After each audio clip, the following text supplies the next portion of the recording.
Hello everyone. Today our topic is Lagrange equation of first kind. देखो इसमें क्या करेंगे,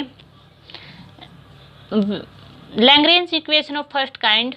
We know that for principle of constraint system, जो constraint system होगा तो वहाँ पे एक रिएक्शन फोर्स भी होता है कंस्ट्रेंट सिस्टम की वजह से, ठीक है।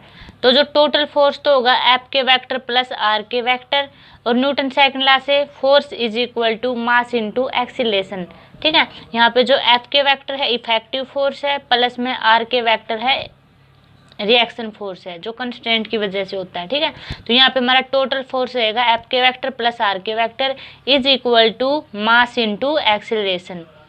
तो के की वैल्यू वेरी करेगी 1 to n। This is equation number first. तो we now find expression for the reaction forces R k vector by means of Lagrange method of undetermined multiplier. तो यहाँ हम ना रिएक्शन फोर्स है जो are k vector, उस expression को find out करेंगे किसकी हेल्प से, Lagrange method of undetermined multiplier. The relation defining the virtual displacement of particle of the system are. जो वर्चुअल डिस्प्लेसमेंट लेंगे यहाँ पे हम, तो वर्चुअल डिस्प्लेसमेंट का जो टॉपिक था वहाँ हमारी ये दो इक्वेशन थी, देख लेना पिछले वीडियो में। तो ये दो इक्वेशन थी, तभी तो हम उसको वर्चुअल डिस्प्लेसमेंट बोलते थे, मतलब कि डेल आर के वेक्टर को तभी हम वर्चुअल डिस्प्लेसमेंट बोलेंगे जब सेकंड और थर्ड को क्या करेगा, सेटिस्फाई करेगा। ये वर्चुअल डिस्प्लेसमेंट में था, तो वहीं से ली गई है ये equation second and third. Second क्या है, summation k is equal to 1 to n curly F alpha upon curly R k vector dot del R k vector is equal to 0। Alpha vary करेगा 1 to d। और next है summation k is equal to 1 to n L beta k del R k vector is equal to 0। This is equation number third, और beta very करेगा 1 to g। अब जो constraint है वो हमारा आइडियल कंस्ट्रेंट है। तो आइडियल कंस्ट्रेंट है, तो आइडियल कंस्ट्रेंट की डेफिनेशन से आया ये summation k is equal to 1 to n R k vector dot del R k vector is equal to 0। Ideal constraint की डेफिनेशन की क्या होती है कि जो टोटल वर्क डन होगा रिएक्शन का वो इज इक्वल टू 0। तो वर्क डन क्या होता है, फोर्स इनटू डिस्प्लेसमेंट। तो यहाँ पे फोर्स है रिएक्शन फोर्स इनटू डिस्प्लेसमेंट है वर्चुअल डिस्प्लेसमेंट। तो हर एक पार्टिकल के लिए होगी। तो मतलब देखो यहाँ पे R1 डेल R1 होगा, हर एक फोर्स होगा, मतलब कि के की वैल्यू वेरी करेगी। यहाँ पे भी क्या डेल आर के वेरी करेगा। के की वैल्यू 1 पुट करेंगे तो क्या आएगा R1 डेल R1, फिर 2 पुट करेंगे R2 डेल R2। तो यहाँ पे क्या आएगा, समेशन आएगा k is equal to 1 to n is equal to 0। This is equation fourth. ये हमारा कंस्ट्रेंट का यूज करके, सॉरी आइडियल कंस्ट्रेंट का यूज करके आई है ये इक्वेशन फोर्थ। नाउ जो अब सेकंड इक्वेशन है और थर्ड इक्वेशन है, multiplying equation second and third term wise by the arbitrary scalar multiplier minus lambda alpha and mu beta. Second equation को मल्टीप्लाई करेंगे माइनस लैम्डा अल्फा से, और third को मल्टीप्लाई करेंगे माइनस म्यू बीटा से। देखो ये हमारी क्या है, सेकंड और थर्ड इक्वेशन है, ठीक है। इसको हम मल्टीप्लाई करेंगे माइनस लैम्डा अल्फा से, ठीक है, इसको, और इसको हम मल्टीप्लाई करेंगे माइनस का म्यू बीटा से इज इक्वल टू 0। अब नेक्स्ट क्या करना है, एंड एडिंग टर्म वाइज। अब इनको है ना ऐड करेंगे, जैसे फर्स्ट टर्म ऐड होगी, सेकंड में क्या होगी, सेकंड ऐड होगी। तो इसको ऐसे भी लिख सकते हैं k is equal to 1 to n curly F alpha upon curly R k vector dot del R k vector, और देखो यहाँ पे क्या आएगा लैम्डा अल्फा, यहाँ पे क्या आ जाएगा माइनस, यहाँ लगा लो, और plus summation k is equal to 1 to n।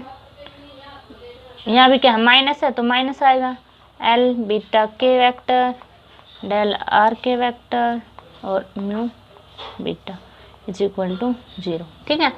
तो ये आएगी जब इनका एडिशन करेंगे तो। अब हमें नेक्स्ट क्या करना है, जो ये इक्वेशन आई है ये वाली, इसको फोर्थ इक्वेशन में ऐड करेंगे। फोर्थ इक्वेशन क्या है, summation k is equal to 1 to n R k vector dot del R k vector is equal to 0। This is equation number 4। इस फोर्थ इक्वेशन में हम इसको क्या करेंगे, ऐड करेंगे। तो देखो जो माइनस है यहाँ से क्या आ जाएगा, कॉमन ले लेंगे, ठीक है। यहाँ से क्या आएगा, माइनस कॉमन। तो अब इनको ऐड करेंगे तो क्या आएगा, summation k is equal to 1 to n, ठीक है। आर के वेक्टर प्लस करना है और यहाँ पे क्या माइनस, तो माइनस ही आएगा। तो summation k is equal to 1 to n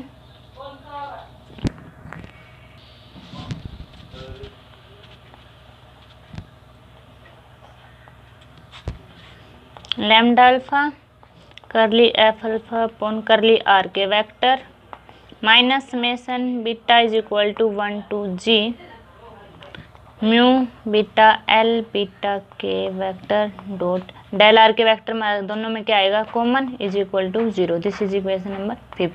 देखो के तो वेरी करेगा ही, के की वैल्यू 1 to n।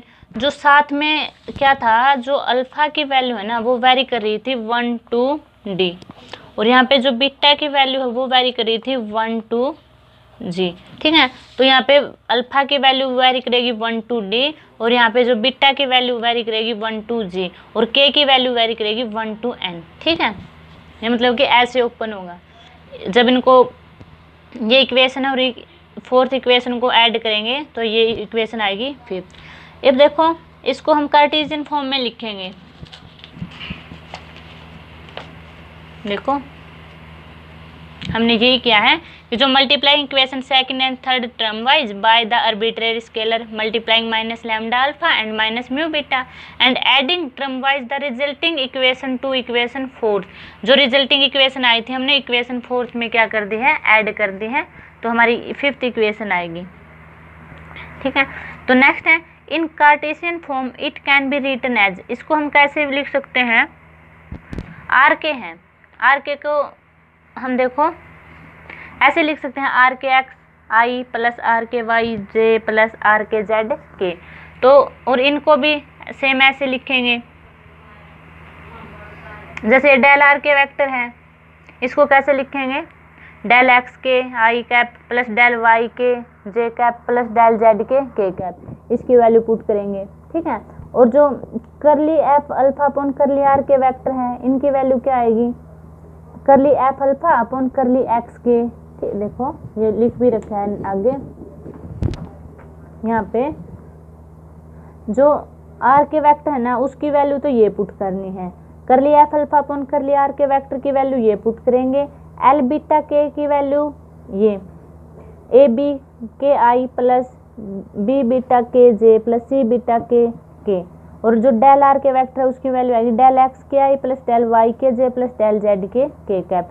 तो जो ये वैल्यू है अगर हम इसको ना इन फिफ्थ इक्वेशन में पुट कर देंगे तो वहाँ से, और फिर इनकी डॉट प्रोडक्ट करेंगे तो देखो क्या आएगा, ये डेल एक्स के कंपोनेंट अलग कर लिए, डेल वाई के अलग करेंगे और डेल जेड के अलग करेंगे, तो वैल्यू आएगी summation k is equal to 1 to n R k x minus alpha is equal to 1 to d lambda alpha. तो यहाँ से इसका कोफिशिएंट क्या बनेगा, कर लिया एफ अल्फा अपॉन कर लिया X k minus beta is equal to 1 to g mu beta A beta k और डेल एक्स के, ये हमारे डेल एक्स के कोफिशिएंट होगा, ठीक है। फिर नेक्स्ट सेम तरीके से डेल वाई का भी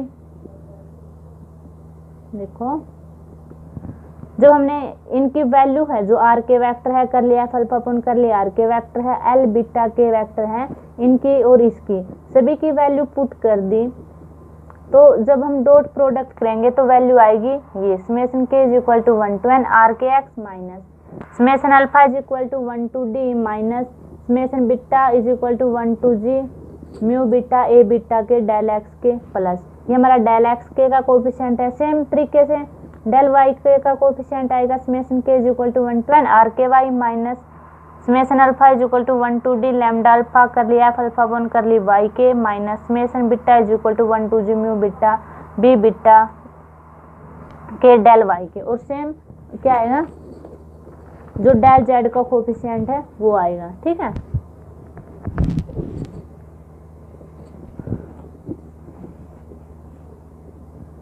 ये हमने वैल्यू पुट की थी उसमें, और क्या किया, बस डॉट प्रोडक्ट किया और कुछ नहीं किया। जैसे हम ऐसे ना करते हैं कि एक्स का कोफिशिएंट है उनको अलग ले लिया, वाई के अलग है तो जेड के अलग है, ठीक है।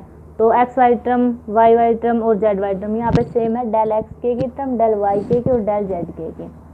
नेक्स्ट देखो क्या है, the undetermined multiplier lambda alpha and mu beta may be so chosen that all the scalar coefficient in equation 6 and hence all the coefficient in 5th vanish. जो लैम्डा अल्फा है और म्यू बीटा है ये हमारे scalars है, इनको हम अपनी मर्जी से चूज कर सकते हैं। तो हम इनको ऐसा चूज करेंगे जो इक्वेशन 6 है, ठीक है। जो ये वैल्यू आई है ना, ये इनकी डेल एक्स के की कोफिशिएंट की, डेल वाई के कोफिशिएंट की और डेल जेड के की कोफिशिएंट की, जो ये वैल्यू आई है इनकी वैल्यू क्या हो जाए, 0 हो जाए। या फिर हम ऐसे बोल लें कि जो 5th इक्वेशन है, देखो ये जो 5th इक्वेशन है, हम जो लैम्डा अल्फा और जो म्यू बीटा ना, हम उनको इस तरीके से चूज कर लेंगे कि जो ये कोफिशिएंट है इनका ये वैल्यू क्या हो जाए, 0, ठीक है। हम इनको ऐसी वैल्यू चूज कर लेंगे। तो अगर ये वैल्यू 0 होगी, ठीक है, इसकी वैल्यू 0, तो हम इसको कैसे लिखेंगे, देखो